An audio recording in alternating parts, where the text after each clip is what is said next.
The following presentation is a gift from the team at Streamline Publishing, publishers of Fine Art Connoisseur, Plein Air Magazine, and weekly newsletters Fine Art Today, Realism Today, Plein Air Today, and American Watercolor, and events, the Plein Air Convention and the Figurative Art Convention. We offer over 400 different art instruction tutorials and ultra high-quality video by the world's leading artists. If you like what you see, help us support our artists and our team with your purchase. Each video aired has a special discount code for today only in the comments section with a link to the video offered. And to see everything we do, or if you want to receive notice of new releases, new products, and new events for artists, simply click the other link, which says, "See everything we do." Thank you. Hi, I'm Eric Rhodes, publisher and founder of Fine Art Connoisseur and Plein Air Magazine. We're here every day at 3 p.m. Eastern to give you samples of the over 500 art instruction videos that we've created. Today we've got Kathleen Hudson creating dramatic atmosphere in landscapes. Enjoy.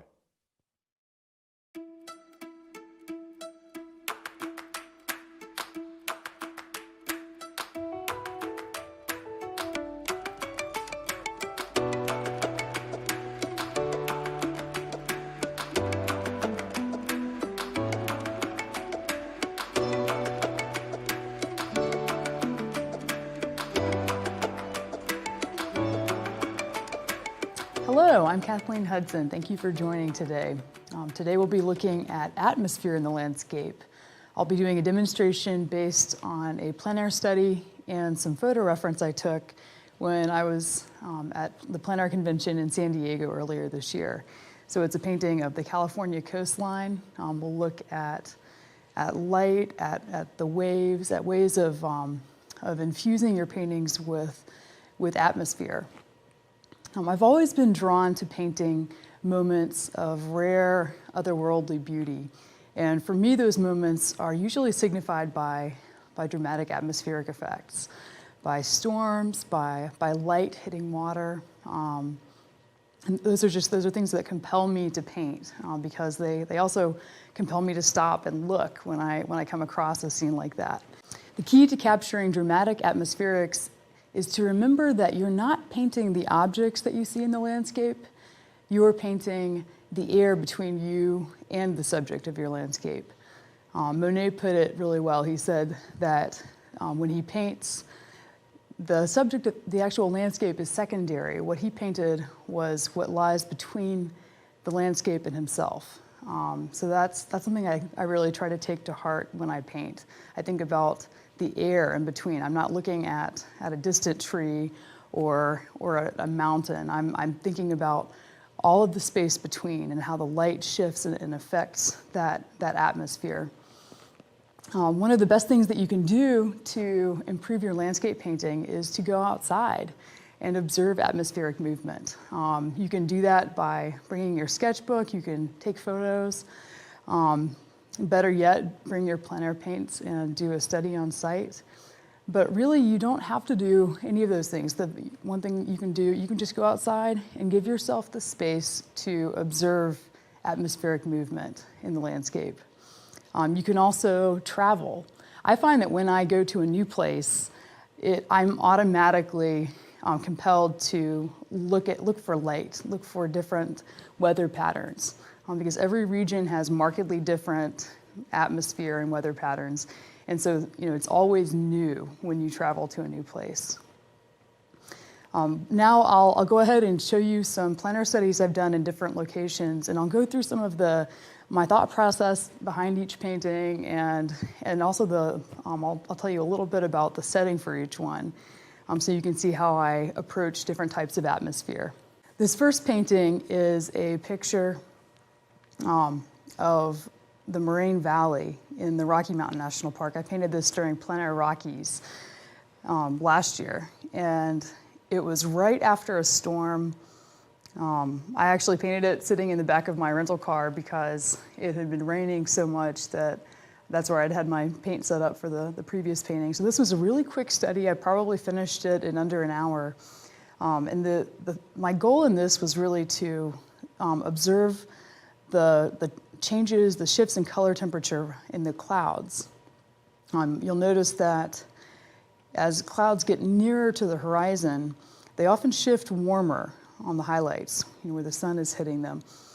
Whereas up here, toward closer to the top of the canvas, it's a lighter, kind of cooler white, rather than this almost pinkish hue towards the bottom. Another thing you'll notice near midday with clouds is that the shadows of the clouds get bluer and a little bit lighter towards the horizon. Whereas up here, the shadows grow more, they're more gray, deeper, and more purple. And that kind of thing is what you would discover just by observing closely. Studies like this are fun to do. I especially love skies because they give me a chance to design the clouds. The clouds are going to change by the time you finish a painting, even if it's a quick one. So you get to create whatever design you like. So I wanted to kind of lead the eye back through and then up in this piece. This second painting was from Plein Rockies as well. This is Upper Copeland Falls, so it required a little bit of a hike to get there. Here I really was looking at the way that the overcast light was hitting the top of the waterfall. This really looks more like a value study. There's not much color to it, and there wasn't much that I observed. So I was sticking pretty closely to observation on this one. A joy of painting waterfalls is that you cannot capture any of this with a photo. Photos always leave waterfalls kind of washed out looking. And so that's something that I know I can only do in paint. I always do a thumbnail sketch, even when painting on plein air. So this was the thumbnail sketch for this painting. I'm conscious of design when I paint a plein air piece, but I don't worry about it quite as much as I do when I'm painting in the studio. So if I were to do this painting in the studio, I would probably change the way this rock looks. It's a little, it's kind of bold and a little bit too high contrast, and it takes a little bit away from the focal point, which really is the mist coming from the fall right in the center of the canvas. So those are things that I really don't find that I have to perfect outdoors. That's a job for the studio. Here is a more recent waterfall that I've done. This is Cumberland Falls. It's only about an hour and a half from where I live in Kentucky. It's a gorgeous spot, and they even have this great observation deck that I can set up on, so it's really a convenient place to paint. I did a thumbnail sketch for this one as well, and you can see the design on this one is stronger than the last waterfall, and in a large part because it's more simple. If you look at the design, there's I noted my darkest dark, which ended up being right here, and it's they're really I could have done a no tan with just 3 main values, with the mid-range, the light, and then the dark, and these. The simplest designs often yield the best paintings because they read well even from across a room, and that goes for large paintings as well as small ones. The light in this painting was early morning light, and I always prefer doing early morning or late afternoon light because the light is warmer, you have longer shadows, and so it creates more interest in the landscape and makes the colors more vibrant. So what you see here is the highlights on the waterfall are very, very warm. There's some beautiful yellows and grays in the highlight where there's foam coming down, and then here where the sun is hitting the crest of the falls. It also provided a nice contrast with the mist, which was relatively cooler and almost kind of a purple or violet gray. So this painting was a successful study, and it's something that I'll probably end up scaling up in the studio at some point. This one was a painting from the Plein Air Convention as well. So this is La Jolla Cove near San Diego. In this painting, my goal was really to draw the eye back. There's a bit of an S curve to the composition here that creates interest and takes the viewer's eye through the painting. And I spent a while designing this one. I initially you can see in the thumbnail sketch, I initially had a vertical composition, and I did a second drawing here and decided I liked the horizontal more. And you can tell that I even edited it pretty heavily from the thumbnail sketch. But it always helps to do a thumbnail sketch just to pin down the design element, because that way you can focus more heavily on your values, on your brushwork, on other elements as you're painting, with this as a bit of a guide to your design. So this painting is also of the California coastline. And here, I was really compelled to paint this because it shows a really dramatic shift in the atmosphere. There's a storm over the distance, and you can tell, even though you can't see it here you can't see it up here in the clouds because there's a high horizon in this landscape, you can tell that there is an opening where the light is coming through a break in the storm, and highlighting this area right along the tide pools where you've got waves coming in. And I love things like this that it provides a built-in focal point for the viewer, and because you have this point of major contrast where light is hitting the spray. And so I used the waves in the foreground to lead the eye back, sort of like the last painting where there's an S curve to the composition. It also gave me an opportunity to really have some fun with the brushwork. You'll notice here I used a lot of dynamic brushwork. I softened some edges with a softer brush after the fact. I really enjoy doing that all the way throughout the painting, because even though this is not an area of focus, it's a secondary area. So after the viewer initially comes to this painting, sees this, they start wandering around the painting and seeing different areas. And so I heard an artist once call this eye candy, where you've got little pops of color shifts and you've got interesting texture in secondary areas where there's not necessarily a lot of high contrast that immediately draws the eye. So those are really fun ways to make a painting stay interesting beyond the first look. Another thing I really enjoyed about this piece was the opportunity it gave me to use some very bright color, because you can see the light as it comes through areas of the water where it's translucent. It creates this turquoise color, and it was that bright, so I got to reproduce it and use a color that I don't normally have on my palette. For that, I believe I used, you could probably get away with using Viridian, but I went even brighter and used a mixture of titanium white, phthalo blue, and cad yellow lemon, which is actually even brighter than Viridian. Another thing that I did in this painting was use cobalt blue really heavily in some of that atmospheric distance. So cobalt blue is a pigment that is incredibly hard to replicate. You could probably approximate it with ultramarine and maybe a tiny bit of phthalo or something to warm it up. But there's something about the way that cobalt pigment refracts light that you really just can't copy with another pigment. So I love using that, especially for creating the impression of atmospheric distance. At this point, I'll go ahead and show you some of the materials I use when I paint on plein air and in the studio.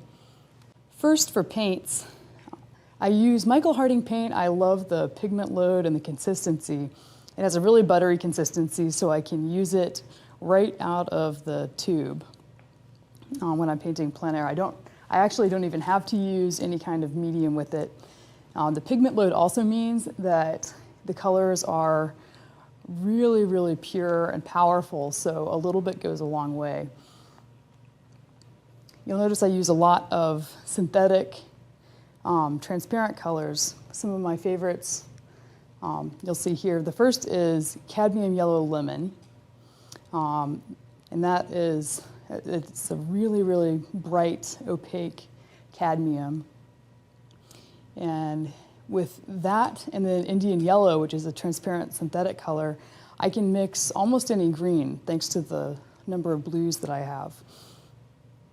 Indian yellow is a color that isn't on most palettes, but I love it. It's replaced a lot of the deeper cadmiums, and it has the additional benefit of being a lot lighter to carry in a backpack since it's synthetic.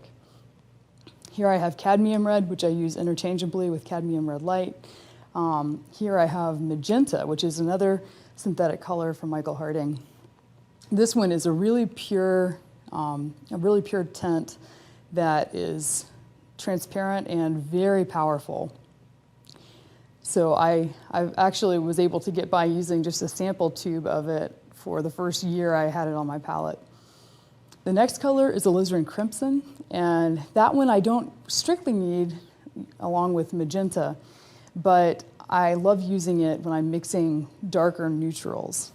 I've had that on my palette ever since I started painting in oils.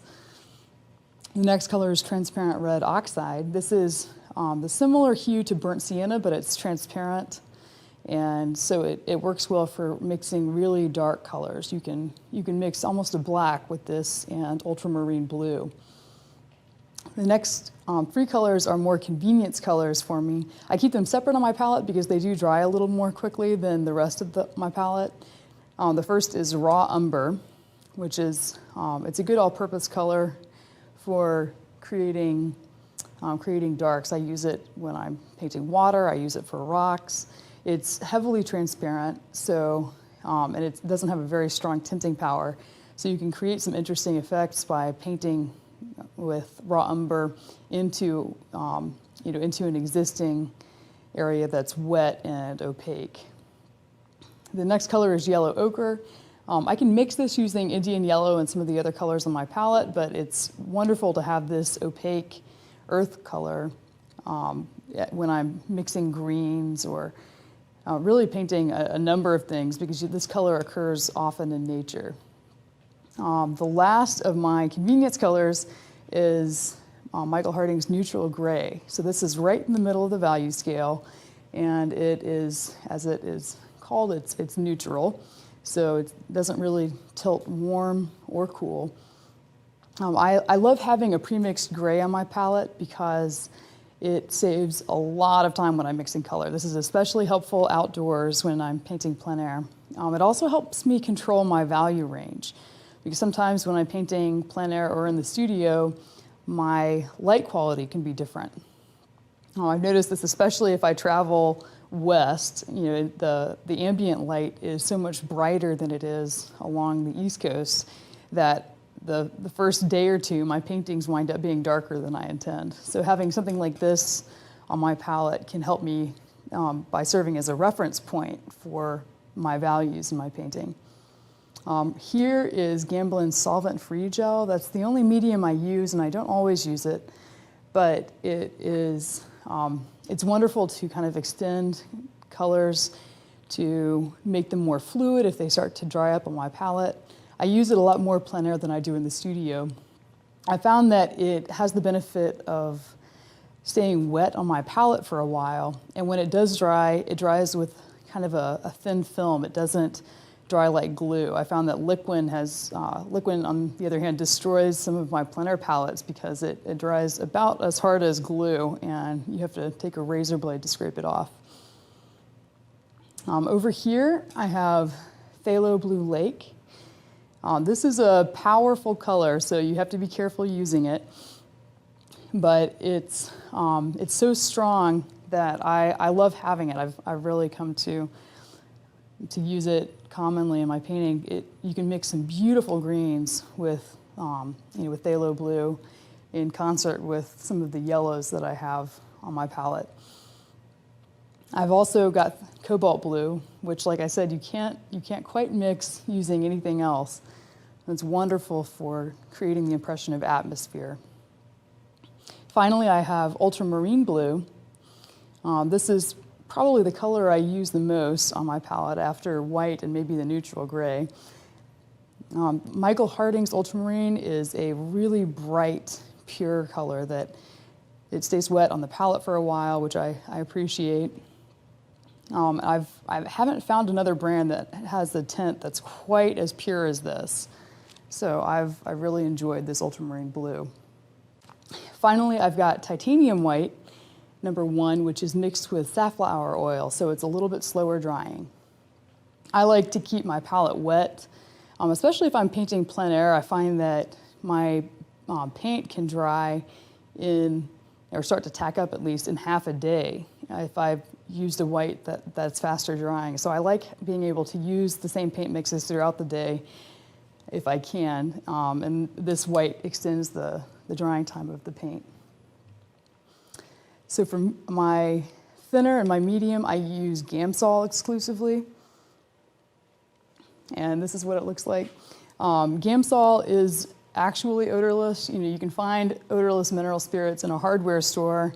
And if it's not this brand, you'll find that it's actually not odorless as advertised. So this one won't leave you with headaches. It's much safer for studio use, although you still want proper ventilation. At this point, we'll look at some brushes that I use. I've used rosemary brushes for the last few years, and I found that they hold up better to some wear and tear. They offer a huge range of textures and sizes, and they listen to artist feedback too. So they create brushes based on what artists are recommending. The brushes you'll see today are brushes I have in my plein air kit. So this one is a hog bristle brush, size 10, and I use this one for blocking in larger paintings. It's already taken some wear and tear, as you can see, but it stands up to some scrubbing, which is what I do when I'm laying in the initial color in a painting. Recently, I've discovered Rosemary's Goat Mop series. These are called the Mundy mops, invented by C.W. Mundy, and they are wonderful for blocking in with some thinned paint or for softening edges. You can see that the brush is really soft, and you can, if you get some paint on it, you can actually shape it to a bit of a point. So I've found that these are wonderful all-purpose brushes. I use them from beginning to end as I'm painting. They're especially good for smaller plein air studies because I can use them to lay down color really quickly.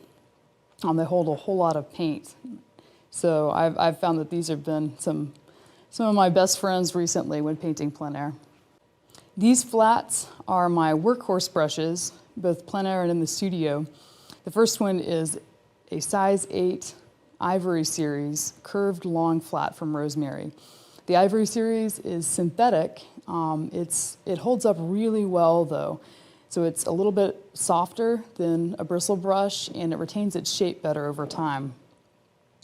The curved long flat is a new brush from Rosemary.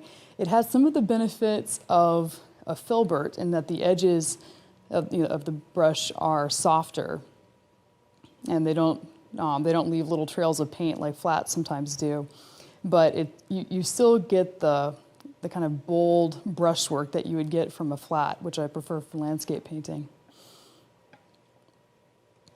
These two are flats as well. This is a size 7 Evergreen flat. The Evergreen series from Rosemary, it's the same as the Ivory, except it goes through a dyeing process to darken the edge of the brush, and the brush is actually softer for that reason. Something about the dye makes it a little softer. So I prefer filberts that are from the Evergreen series. This last one is a size 6 Ivory long flat, and this one I use when I'm painting smaller landscapes or for details in larger ones.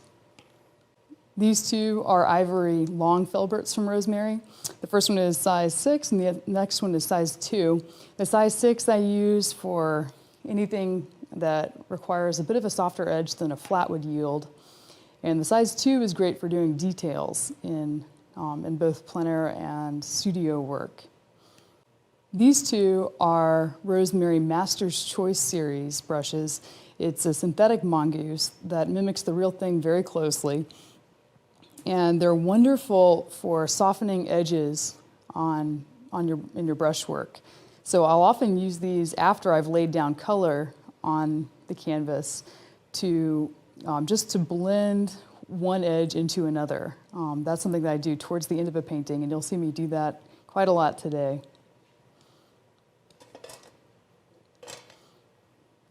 The final brush we'll look at is an ivory dagger. So it has sort of a soft chiseled end to it. I don't use this on every painting, but it is wonderful for doing some really expressive, almost calligraphy-like brush strokes.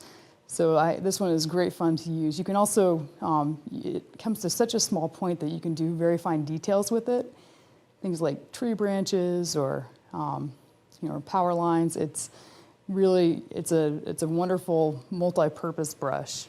My last tools are a palette knife, which I use both for mixing paint and for creating some texture in paintings. I'll use a palette knife to paint rocks, really for a number of things. Sometimes I'll even use it in a sky if I want to smooth down an area that I've laid in with a heavier brush. And this last one is not something that everybody uses, but I love having it. It's a shaper tool that it's initially made for clay shaping, I believe, but it is wonderful for wiping out brush strokes. If you've got some heavy paint on your canvas, you decide to change an element of the line, it is really helpful to have a tool like this to wipe out a section that you want to change. It's also good for doing things like drawing power lines or rigging on ships if you're working plein air and have some heavy paint that you need to cut through quickly. You can paint over things like that with a rigger brush in the studio, but this is a little quicker and easier to do outdoors, so I found it helpful for that purpose too. The last thing that I always keep on me, I keep this on me plein air, and I have a larger mirror in studio. This is a pocket mirror, and I use this to look at my painting in reverse. I do this when I step back, when I want to reassess the drawing, make sure that the design is to my liking. What it does is it kind of enables me to take a fresh look at the piece. You probably have seen, if you've done some painting before, how when you come back in and see a painting a couple days after you finish it, you notice some things that you would have done differently.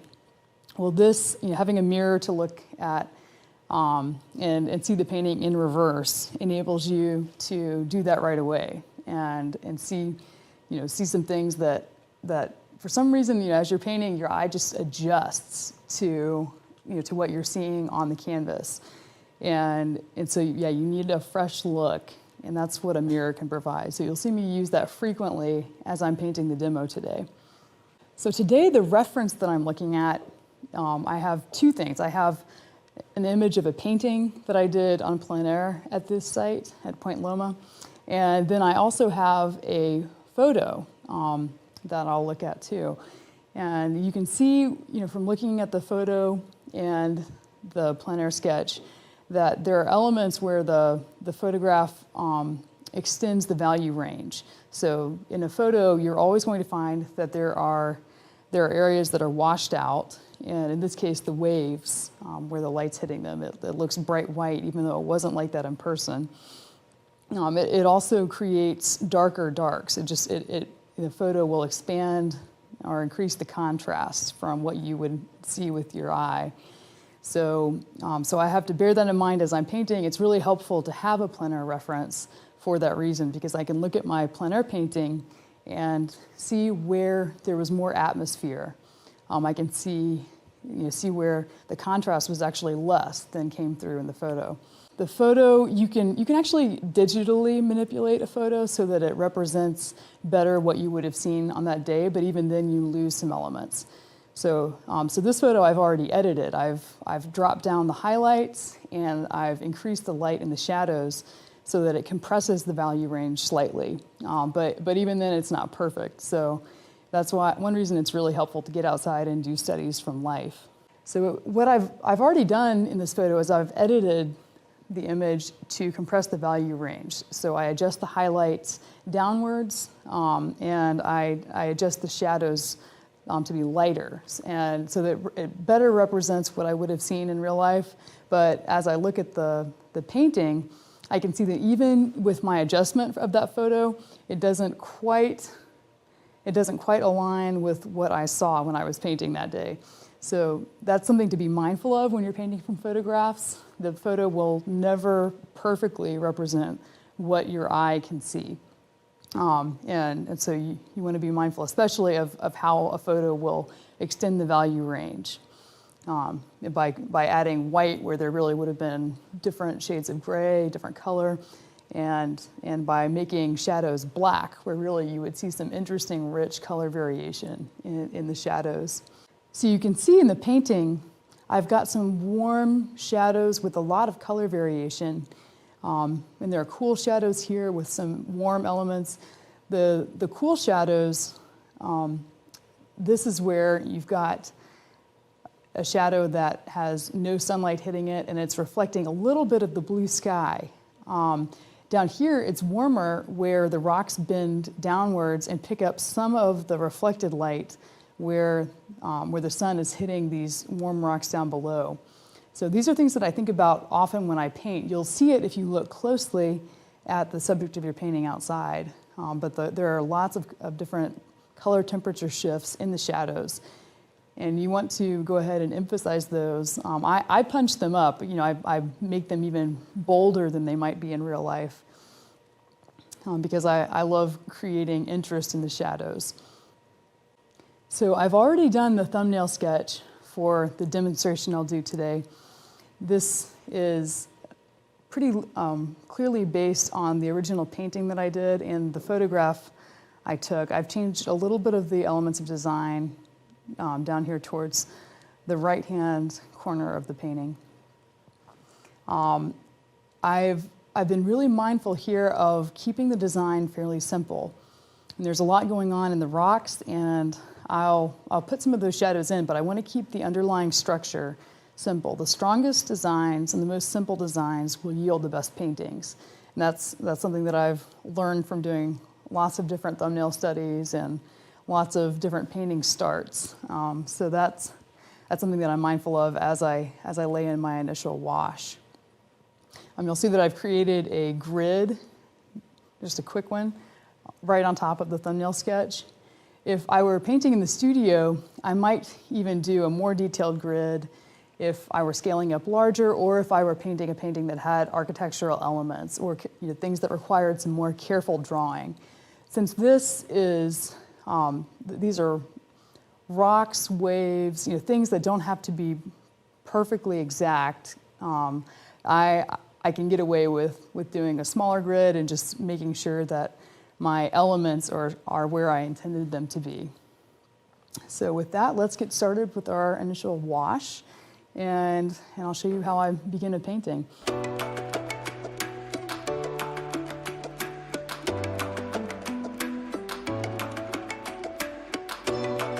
When I start my wash, I usually use a fairly neutral tone. It can vary from subject to subject. I might go a little bit warmer and add in some different transparent colors if I were painting a really warm key subject. But this one is, even though I've got some warmth in the rocks and in the shadows, the overall impression is of kind of a blue and a high color contrast light. So I'll stick with a fairly neutral underwash. So what I do is I'll mix two transparent colors, ultramarine blue and transparent red oxide. I usually bend it a little bit towards the warm, towards the transparent red oxide. And this creates something that almost looks black here on the palette. But I'll thin it with Gamsol. I'm using this size 10 bristle brush. So this is pretty neutral right here. I might even warm it up just a bit with some more transparent red oxide. And what I'll do is I'll just drag this across the canvas, thin it a little more. I keep it pretty wet with the Gamsol.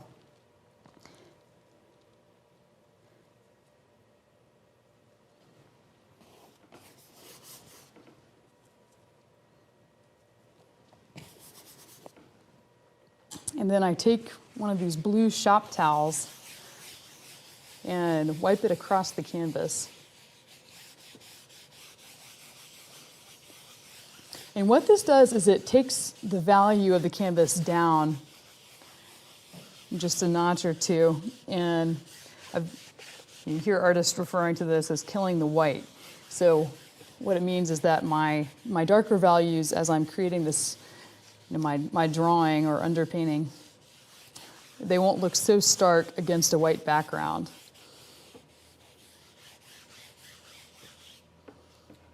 So I have a light gray, sort of warm gray value throughout the canvas. And now what I'll do is I'll bring out a smaller brush.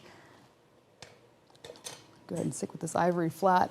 And I will draw in a grid, just a quadrant grid. And this will allow me to go ahead and start drawing in some shapes.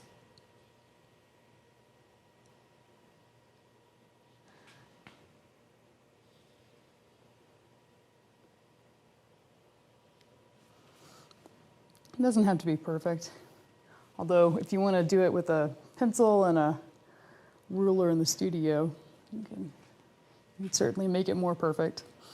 So here I'm looking at my thumbnail sketch, seeing where some of the shapes are falling in relation to my grid, and I'll create some of those big shapes. I'm still using the transparent mixture of transparent red oxide and ultramarine blue. The reason I try to keep it transparent at the very beginning is sometimes I'll let elements of this wash show through. And when those elements that show through a little bit at the end are transparent, they glow a little bit. You can, if you've seen watercolors, there's a kind of luminous quality that you can achieve when you have, when you have kind of a dark, warm, transparent color that allows the light to actually bounce through onto the canvas, which is toned, it's primed white. The light actually goes through the color and reflects off of the canvas. So it gives it a little bit of an extra dimension when you leave some of those transparents visible. So I'll look at some of the major lines in the painting.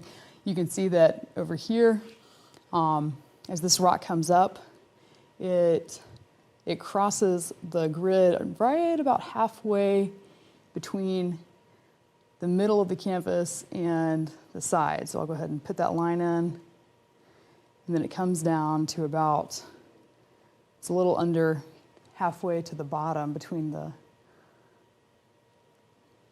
center of the canvas and the base of it.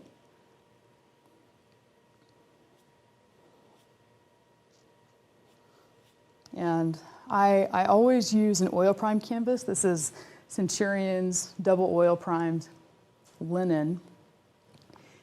And it's critical for doing an underpainting like this because you can actually wipe out the colors and leave highlights as you're painting. And that's something that you really want to be able to do if you're going to do an underpainting and lay in an initial wash.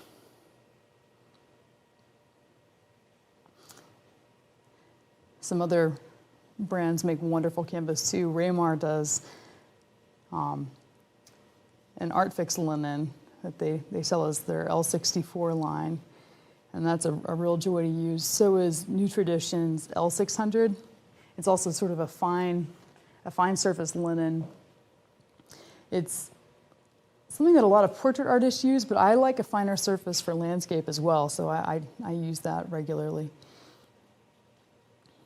The Centurion has the benefit of being really affordable in addition to being a good service. So it's fun for me to use that when I'm painting plein air, especially because I don't worry about about wasting a canvas. And that's the last thing you want to be worrying about if you're out painting. You want to be thinking about what you're learning, what you're seeing, and not necessarily worry about creating a masterpiece every time.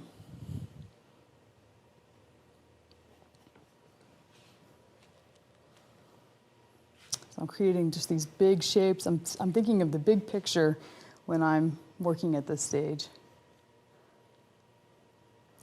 So this comes over about this far, and then up. And I'll wipe out some sections of this. I don't have to get it perfectly on the first try. I leave a little color variation between the transparent red oxide and the ultramarine blue.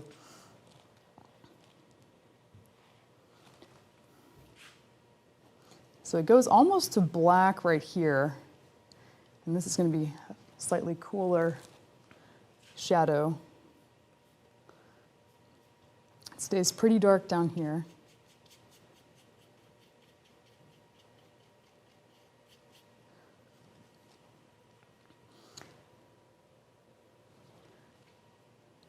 So I'll look at the edge of the canvas and sort of eyeball it. I'll try to find points of, of where different elements of rock enter the canvas based on where they lie in relation to my grid and the edge of the painting. So here, this rock comes in at about, it looks like the top third, maybe even a little bit higher. So I'll bring it in right about here at the top.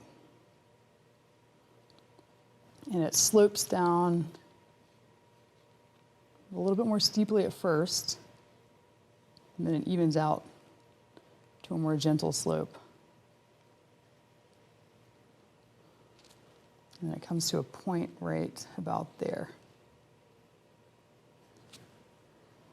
And I can always change these lines later if I don't like the way they look, but I'll go ahead and lay it in initially. And then this value is a little bit of it's probably close to my mid-tone. So I'll lay that in. It's also warm, so I'll introduce some more of the transparent red oxide. And then I'm getting a little dark with it, so I'm going to come back in with my paper towel and wipe it out. The reason I prefer the blue shop towels, even over the Viva towels, which are good, is that they don't leave little filaments on the painting. They can take a beating.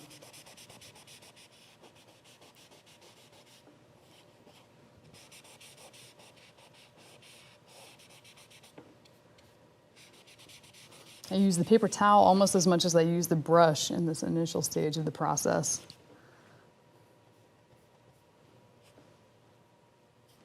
And create some shadows there. All right, so, and looking up here at my drawing, I've got this area of shadow in the back on the second rock that's coming out. And I'll go ahead and bring that, I'll actually bring this down just a bit. I think it's a little lower than I initially had it. It's the helpful thing about drawing with paint on an oil primed surface. You can keep changing things to your heart's content. And since this rock is going to come over here, I want to go ahead and decide where that's going to cross the center line before I do this drawing. I want to be able to lead it over and have an endpoint in mind. So if I look at this relative to my sketch, the distance between this and then the bottom, or the center of the canvas, it's partway in between a third and half. So I'll bring it up to about here. Yeah, that looks right, maybe a little lower. And then it extends a little bit past halfway across the painting, width-wise.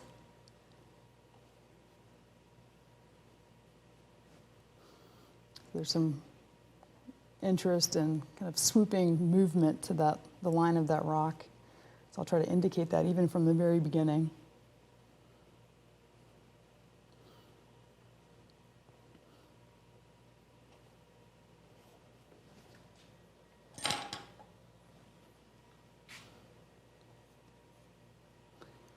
So as I'm doing this section, I'm still looking at my plein air painting. I'll go back and forth periodically and look at the photo.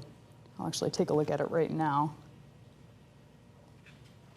So you can see if you are looking at the reference photo that I'm changing some elements of what I see in that that more distant rock coming out in the distance. You can see that there's not a whole lot of water coming in behind the rock.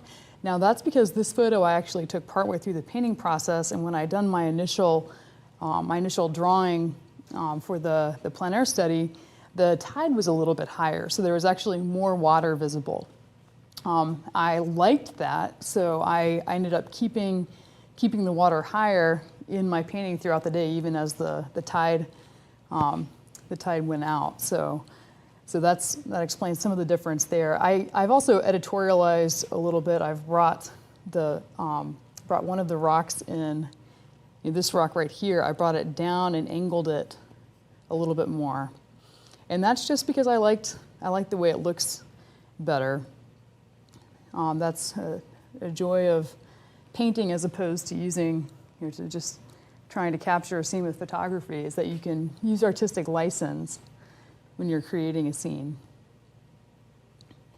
and design things based on what the whole painting needs. All right, I'll go ahead and bring in the top of this rock. It looks like it comes to about here. And it's this gentle sweeping line. It comes down to a point right around here. I'll take another look at the photo. In the reference photo, all of those people that you see in the distance are painters. This was during the plein air convention, and so the last day a bunch of the painters went to paint at Point Loma together. So there was a whole crowd. We arrived, I think, right around the time it was high tide, and it actually was a little bit of an adventure for several of the artists. There were some people painting here on this foreground rock where you can see a couple people sitting, and as the tide came in, there were some huge bursts of water that just came over and soaked one of the artists in particular. It was funny because she actually moved to get out of the way, and then a second rogue wave dumped a bunch of water on her in her new painting location. So that's one of the hazards of painting outdoors, but I think she would still say it was worth it. So let's look back at the painting. So in the painting, I've indicated waves coming up here. So I'll go ahead and indicate that in my drawing too. And I've also I want to darken this value just a bit because it's darker than what I had as my initial wash. I'll use the paper towel to take some of it out.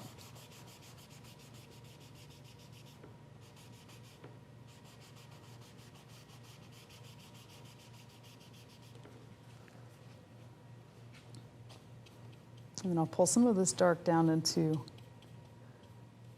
the lighter areas. Now what I'll go ahead and do is draw the horizon line.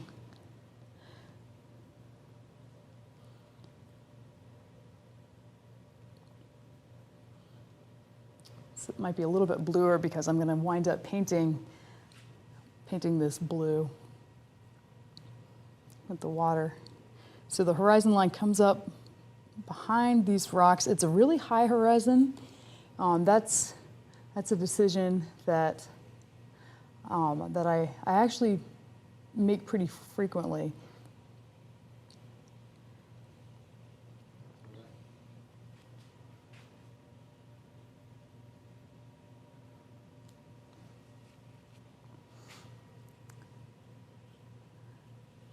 When you're painting any kind of landscape or seascape, one of the most important decisions you make is where you want your horizon to be.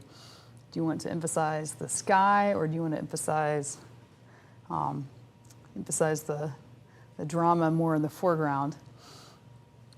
And lately I've really been favoring lower horizons.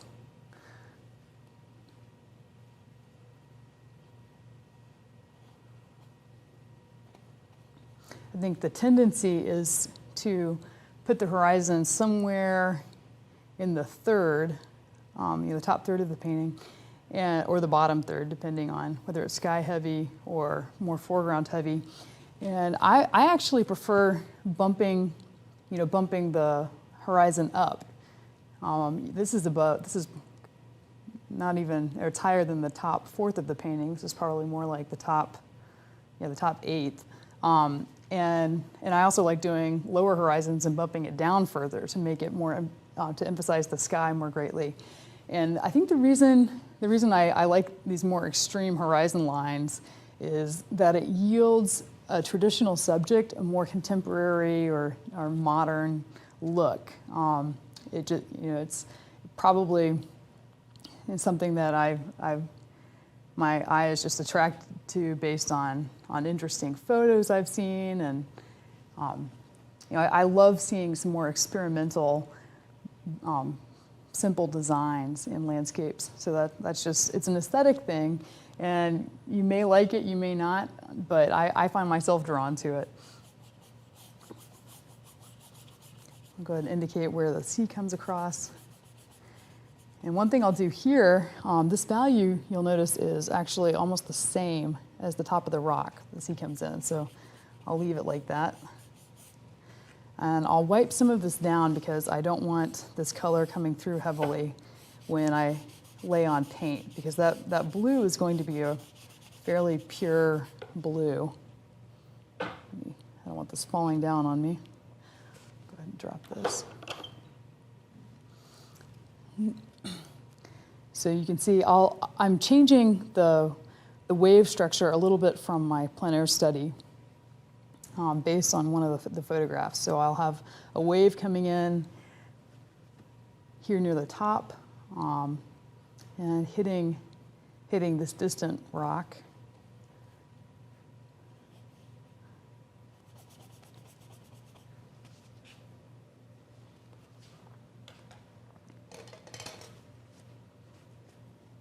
I'm actually going to go ahead and use this brush for it, since I can scrub with the mop a little bit more easily. Waves are a little bit like clouds. You can design them based on what the painting needs. You have to be slightly more conscious of how the waves relate to each other if you have multiple waves visible in your painting, because you want it to remain realistic.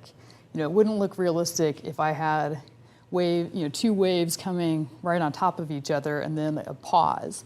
As waves come in at a fairly regular, with a fairly regular cadence. So you want to maintain that when you're painting, make it realistic. It's a little dark.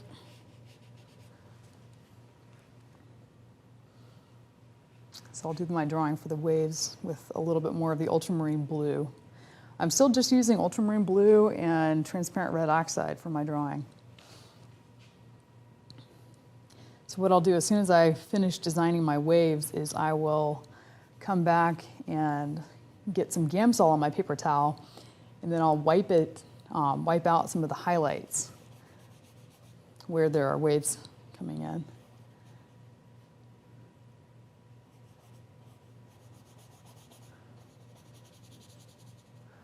So these goat mop brushes really take a beating. They're great for initial block ends. Before I design the waves in the foreground, I want to go ahead and commit to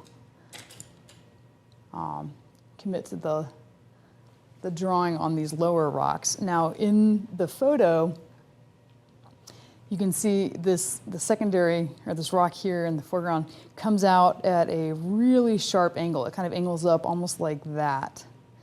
And it looks interesting, but it almost doesn't look real. So I have to be conscious of that when I'm rendering this in a painting. So I'm actually going to both drop down the angle a little bit and then soften it with a curve and sort of an extra, make it a little less straight than it appears in the photograph.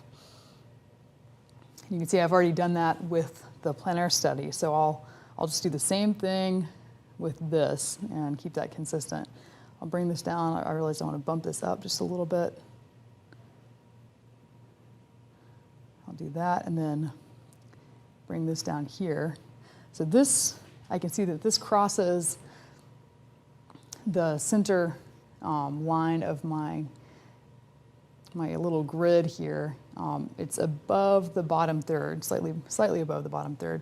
So looking at this, I want it about right here. I can always bump it down a notch. It's, you know, it really is, it's something that I can move around if I decide that the painting needs it. So I've got a slightly more gentle line to this than you can see in the photograph. And then it comes out further than this one, than this rock. So that's something I want to maintain.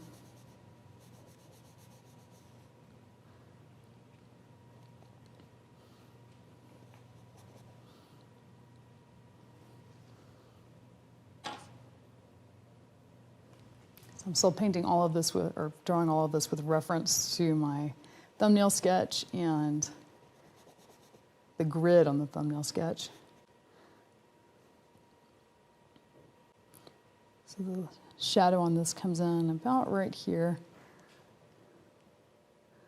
I'm going to leave the shadow with warm undertones. So I'm using more of the transparent red oxide relative to the ultramarine blue.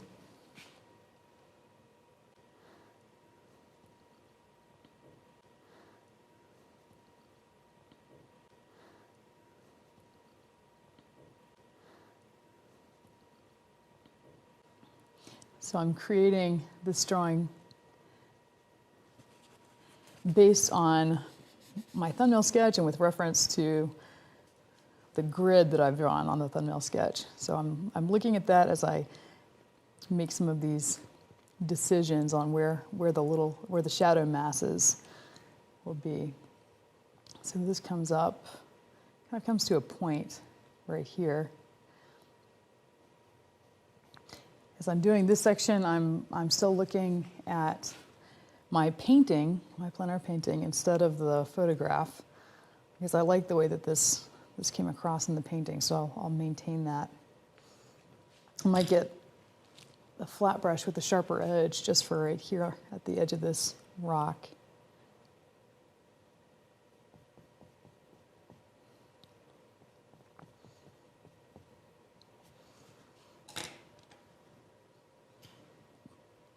Wet this mixture again with the Gamsol.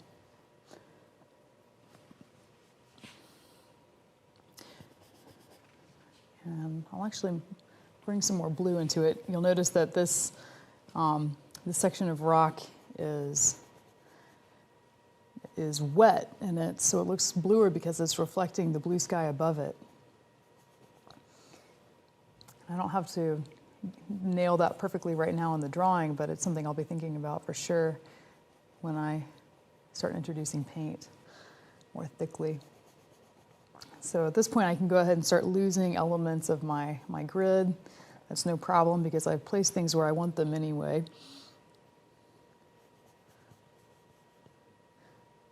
And I'm just thinking about getting my values somewhat close to where I need them.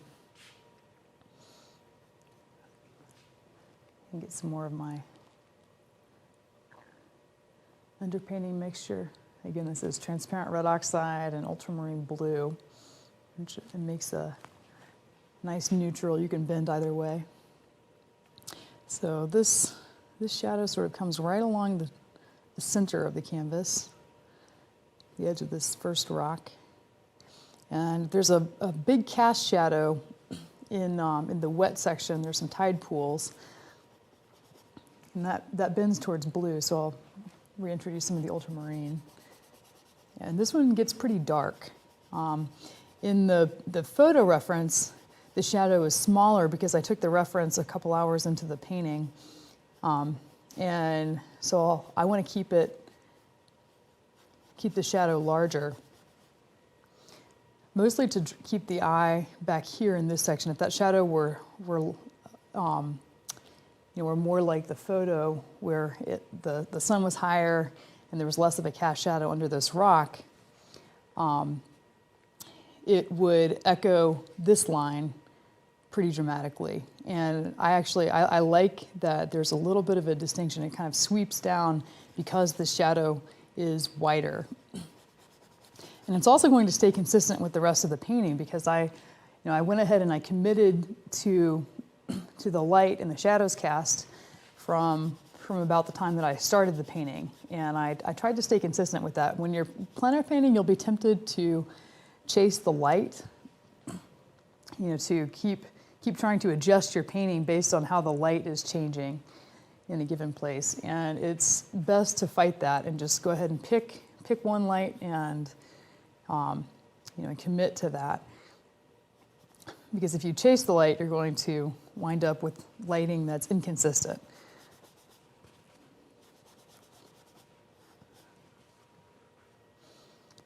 So here I'm looking at my photo reference. In my photo reference, there's a rock that comes down in the foreground.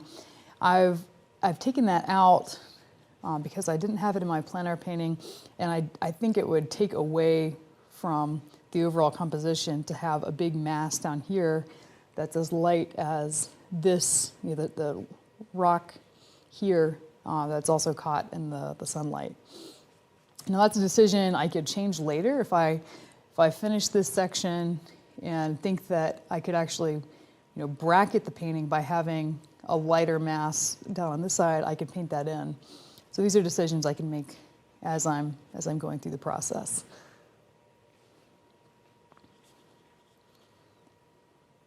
But yes, for right now, I really like the way that the plein air study keeps most of this bottom quadrant in shadow, because it serves to emphasize the contrast up higher in the painting where the light on the waves is meets these lines of the rocks. So I'm going to actually make this kind of warm, because this is where some rocks come back in.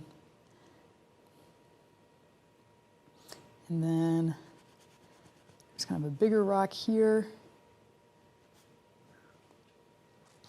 And now I'm going to look back at my grid and see where some of these fall. It doesn't have to be exact, but because I've worked out some of the composition problems on my thumbnail sketch, I might as well use what I've learned and translate that directly to the canvas. So this shadow comes in right here. I like the way this little passage came through in the plein air study. The shadows here are warm, so I'll wipe this down a little bit so you can see the warmth. There we go.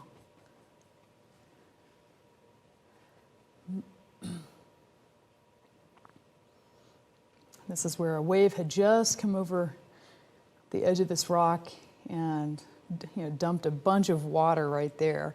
So that's going to catch some of the light from the sky. And then the water was still flowing back over the edge of the rock as the second wave came in. So that's something I really want to emphasize in the painting. So the water's flowing kind of selectively over the rocks there. And so here, a second rock in the foreground is going to come up at an angle. And I'm actually going to, I can change the angle a little bit. So this angle, it reflects the angle of the top rock really closely. And I might actually tilt the angle up a little bit, because I think it'll point your eye into the painting more. Whereas if I have it out, first of all, I don't want to mimic or create parallel lines, because that's less interesting than varying the angles of the different landscape elements in your painting. So I'll angle that up just a bit and then soften the edge, come down with the rock. I'll wipe out the top part because that's going to be in the sunlight.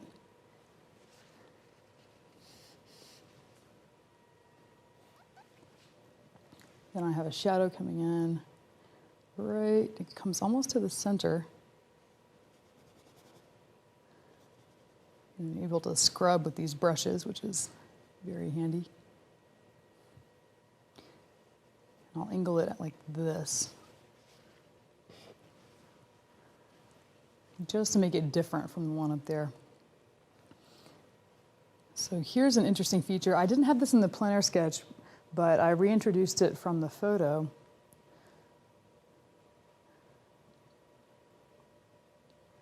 There's a line of rock, I'll go back to the photo here.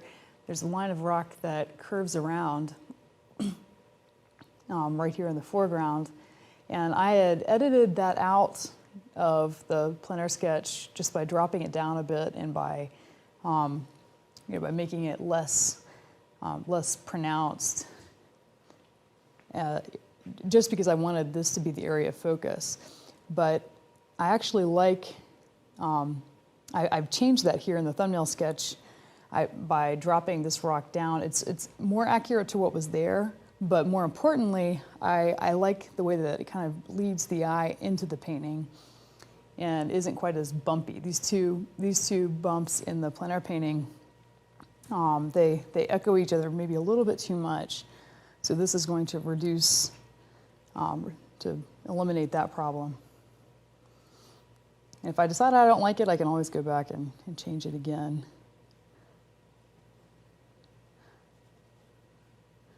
So I'll bring this out and then down. And then there's going to be some more water coming over the rocks here, so it'll blend into the sea more. And then there's a rock in the foreground that's going to come out and down. So I'll re-wet my brush with some of the Gamsol. And then I'll go ahead and just give this a big tone. Finish drawing that.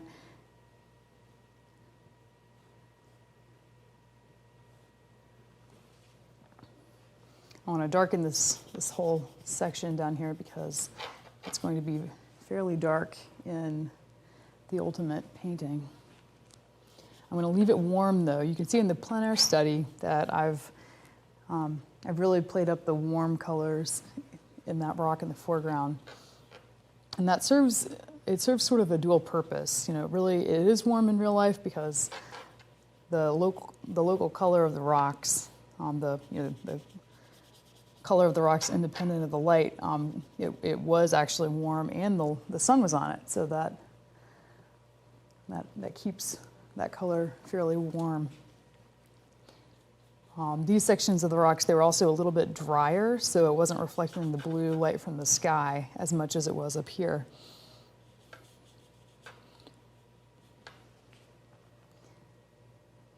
And finally, when you have, when you make something warm, it causes it to come forward in a painting. So I like playing up the warm colors in the foreground, really any painting, because it brings it forward to your eye, whereas cooler colors often make things recede.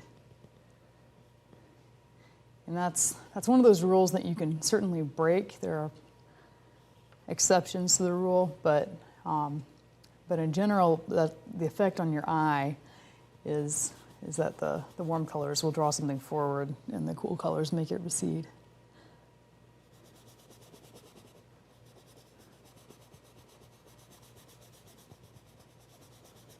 So here I'm losing some of my grid, but that's fine. That was my intention all along.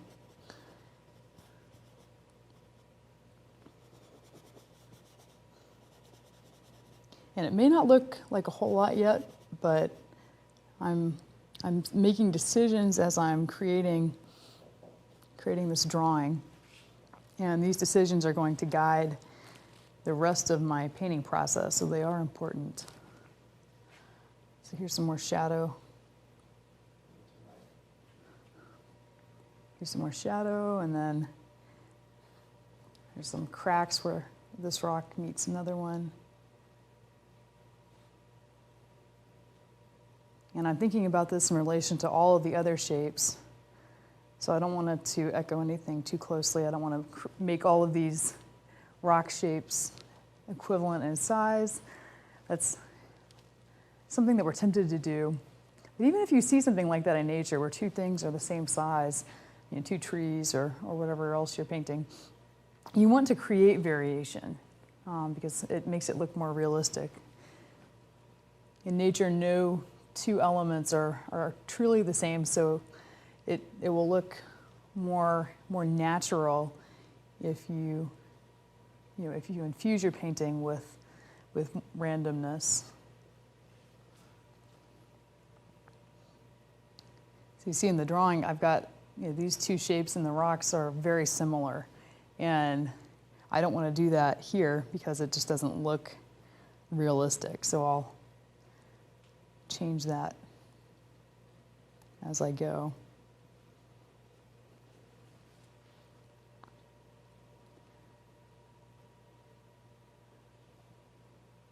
All right.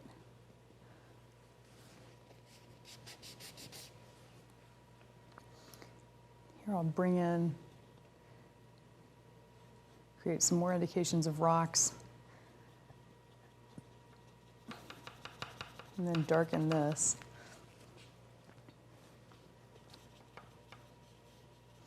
This is where some water is pooling from a previous wave. I'll bring in some highlights with the paper towel. So I'm almost done with drawing these rocks. I've got a little bit more to do. I'm going to keep it light over here. You can see in the plein air painting, I've got some purer red colors in there. So I might actually introduce a little bit of alizarin into my undertone here. That's something that I do regularly when I paint, when I'm doing an initial block in. I don't stick exclusively to the transparent red oxide and the ultramarine blue for any. There's no rule on that, of course. And there's some times where my painting will be well served if I have a warmer or purer color underneath that I blend into.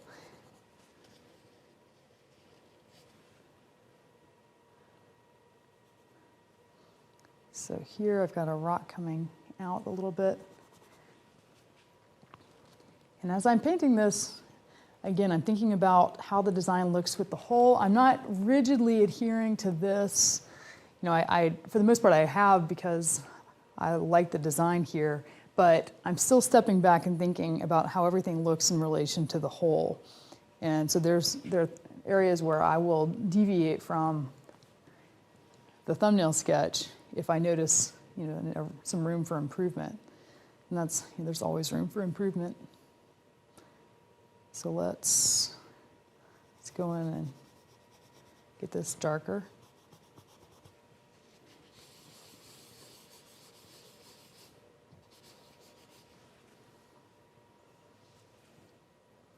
Keep that a little bit bluer too.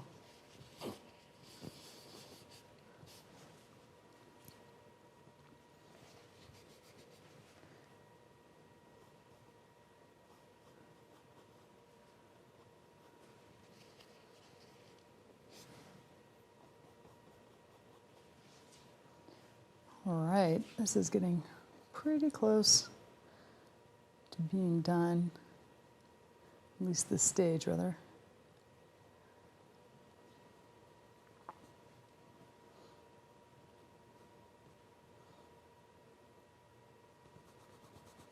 Going to fuse these two shapes and draw them down a little bit. I like the effect that I got in the thumbnail sketch, or in the plein air painting there. I'm going to create a shadow underneath that rock.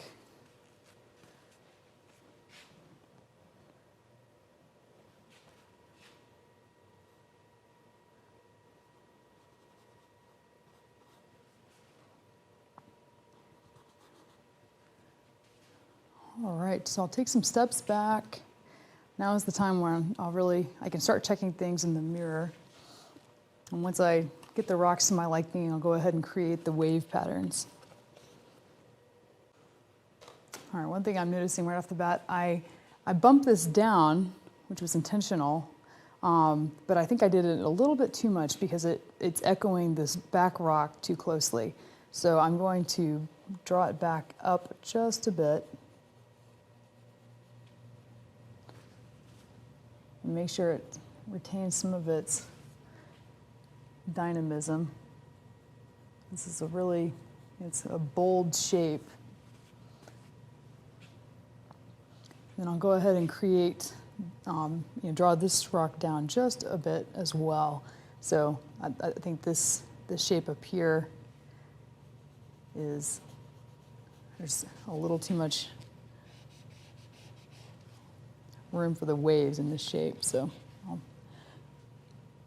keep it more like the painting.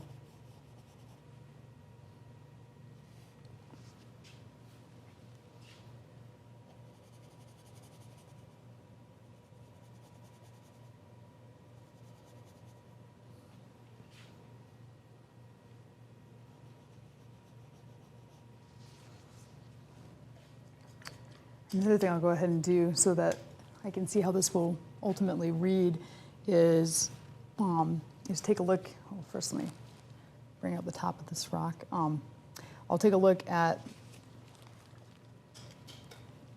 the waves and draw out some highlights. So this is going to be some of the lighter colors in the painting. Will come right here near the back, where I've got waves crashing up against the rocks. So I've re-wet where I laid in that initial wash, and then I'm going to go over it, find a clean part of the paper towel, and then wipe it out. And you can see that doesn't bring it all the way back to white, which I don't need. I probably won't have pure white on this canvas, but it brings it back a lot lighter. So that's more the value that I'll eventually have on the piece. Get some more Gamsol on the brush, and then wipe out some of this area too. Bring that up.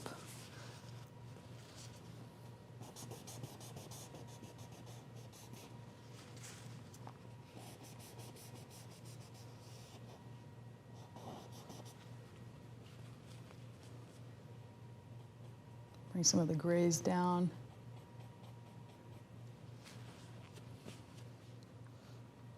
And so yeah, this is already reading a little better now that I've made that value more what it will look like later on. And bring that rock down, create some more drama.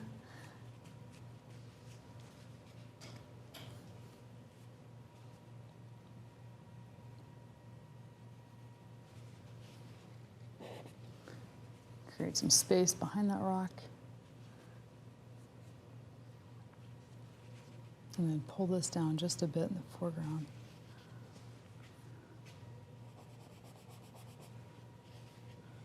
I like the effect that I've got in the painting, so I'll try to maintain that. It's a more interesting line.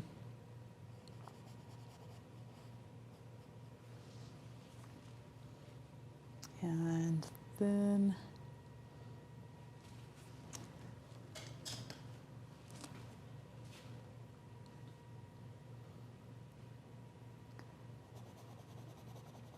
I have this also lightened. So I've got Gamsol on my brush again, and I'm going to use it to wipe out some of the wash and leave more highlights.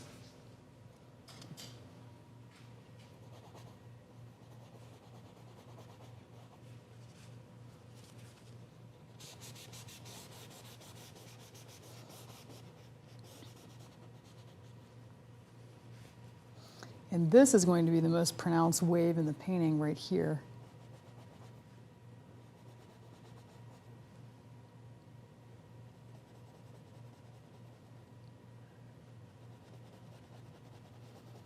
It's in the foreground, and we're going to have some wonderful spray coming up. It's caught in sunlight.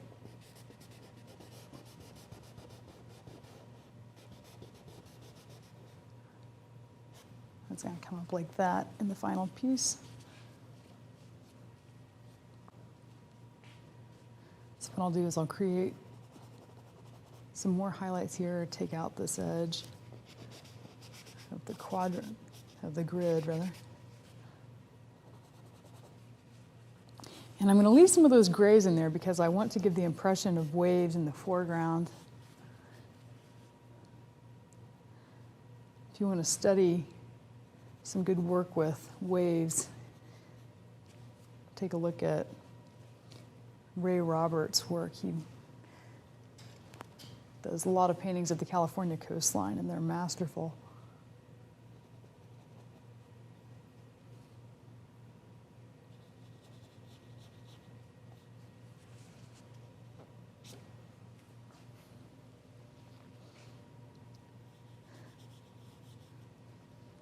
So I'm designing these based on what I'm seeing throughout the rest of the painting. I'm carrying some elements of that line down through this wave. You can see this line coming through with the rocks. I don't want it to draw the eye out of the canvas, so I'll have to be mindful of that. Oh, this paper towel is getting too dirty to create highlights. So I'm always thinking about the big design. I've got a wave coming in right here.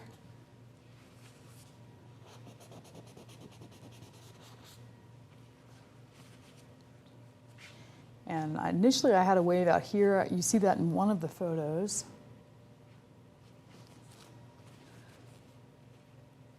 And I might keep that, I might change it. There's a whole lot of foam, so the water doesn't really get too dark anywhere. You know, the darkest it would be is out further, but because there's only this narrow strip of blue that we see out in the distance, it's lighter because it is in the distance.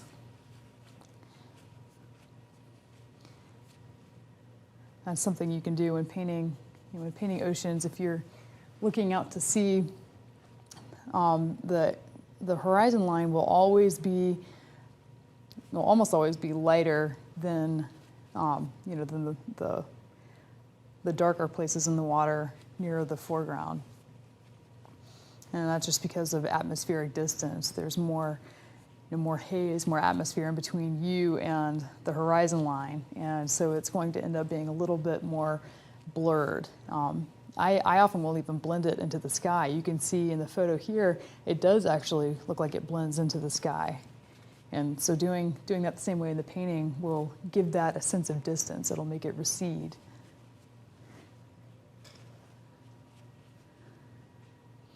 All right, so let's finalize some of these wave patterns. I'm looking at my second photo. When I'm painting coastlines, I always like to have multiple photos because the wave patterns are so different. I've even worked from video before, and that's even better, to have video of waves coming in, because there's so much that that changes. No two waves are the same, and you might catch an element of something in a wave that you really like, but then you might like the overall design of another wave better.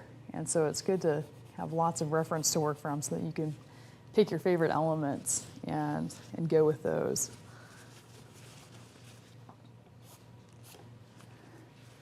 So I'm looking at this. I could make that wave really bright and cut this one down a bit, but I want to make sure my focal point stays in here. So I'm actually, even though I like the way that looks in the photo, I'm not going to make this a really light, large wave in the painting, because I think if I did that, it would take away from the rest of the, it'll take your eye away from the focal point. It's important while you're painting to remember what the painting is about. Remember what your focal point is, and what you always want to have an idea with the painting too. And here the underlying idea has everything to do with this, the patterns that these rocks create, and then the light on both the water as it's hitting the rocks, and then at the water especially on the wet part of this rock here. I'm excited about conveying that by making it lighter and bluer than the rest of the rocks. So we've got, lighten this. There, when you get behind, immediately behind the crest of a wave, it's going to be a little bit greener because there's some oxygen kicked up. And it makes the wave more translucent. There's some rocks you can see off the edge of each of these rocks that juts out. So I'll go ahead and indicate those in my drawing. And then I'll take a step back after that and look at what we've got. So here I'm changing this a little bit from what I see in the photograph. I'm going to go back to my plein air painting. And I like that this rock kind of tails out. And I saw that when I was painting. But again, it's not necessarily visible the same way in the photographs because they weren't done. The tide was a little bit different, and then also, I was creating impressions based on what I saw in between waves too. So that's the nice thing about painting plein air is you can decide right on scene what elements you want to leave in and take out, and it's a little harder to do that later when you can't see everything that you could potentially paint. I think those echo each other too much here, so I'm going to cut this one down and wipe some of it out with some Gamsol. So I'll bring this up. And then maybe angle it down that way.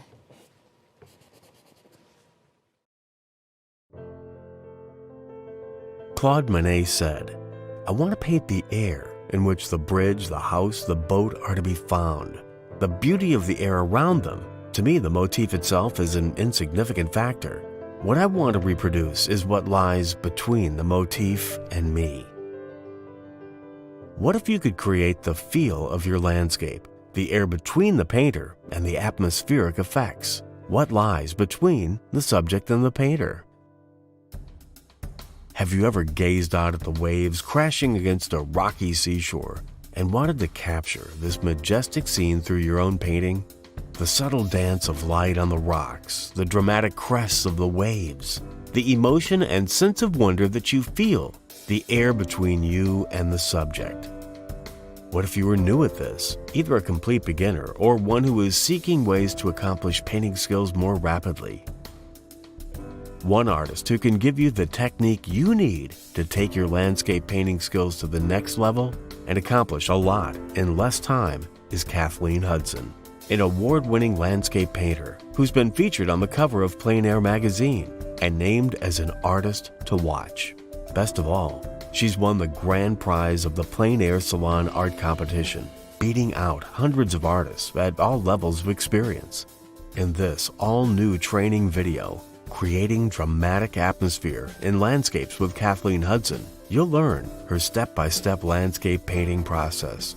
Watch her as she creates a breathtaking and vivid composition of the California coastline. Discover the hidden keys to capturing the most dramatic atmospheric effects in your work. What to watch out for when you're painting from photographs so your composition best matches what you see. Kathleen's special technique to accurately portray sunlight, how to make reflections believable, painting waves that catch the light, making beautiful rocks and how to make them look wet, the best angles to capture dramatic sea spray, and many more tips to help you improve your skills right now. Join Kathleen and embark on your own exciting landscape painting journey today. Creating Dramatic Atmosphere in Landscapes with Kathleen Hudson is now available on DVD and streaming video. Order yours today so you can be painting beautiful landscapes tomorrow.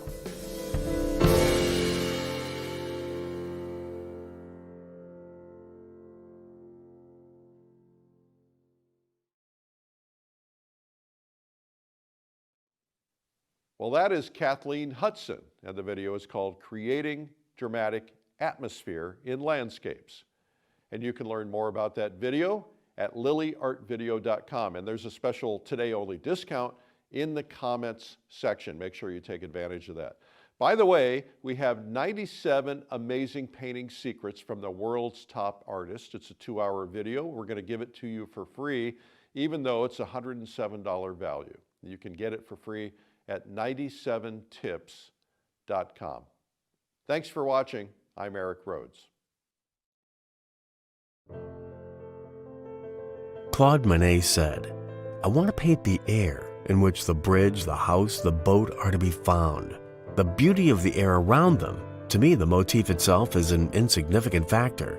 What I want to reproduce is what lies between the motif and me." What if you could create the feel of your landscape, the air between the painter and the atmospheric effects? What lies between the subject and the painter? Have you ever gazed out at the waves crashing against a rocky seashore and wanted to capture this majestic scene through your own painting? The subtle dance of light on the rocks, the dramatic crests of the waves, the emotion and sense of wonder that you feel, the air between you and the subject. What if you were new at this, either a complete beginner or one who is seeking ways to accomplish painting skills more rapidly?